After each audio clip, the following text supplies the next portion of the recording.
I'm really happy to be back amongst everybody. I have been in church for a while because everybody knows we're trying to start up a farm. And I think God puts us in places in people's lives for reasons, same as they put them in mine. I had to go to Arkansas to find one of mine.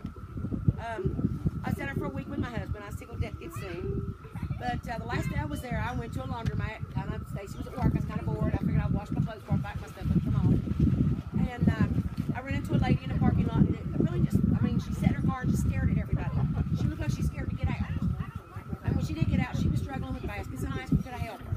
And this was a colored woman. And she did that face like, you really want to? I was like, well, yes, ma'am. And the first thing she said was, you must be Christian. And I said, yes, I am. And then I was going back in the laundromat, and me finishing my clothes and hers washing, I kept feeling something pushed me to go over and talk to her, to go further into this. And she looked like she just looked hurt. So I started talking, and I told her, I don't know what it is, but God's asking me to talk to you because you need it. And this woman started bawling, and I felt so horrible because I made her cry, and I didn't know what I said. But she was a couple years older than me. She was like 56 years old, and when she was 27 years old, there was 3 men broke in her house and brutally raped her and stabbed her and left her for dead. She's scared of people. She's terrified of people.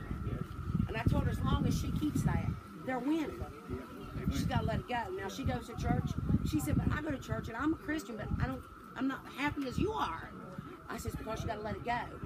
You really have to let it go. You got to ask him to take it from you and leave that where it was at. And right there in the laundromat, this lady got on her knees in front of me and held hands. And we prayed, and she got up smiling. And I gave her my phone number and told her anytime she wanted to call me. 2 nights after I was home, she called me back. She says, Gina, I'm still happy. Praise God. So her name is Jennifer. I would like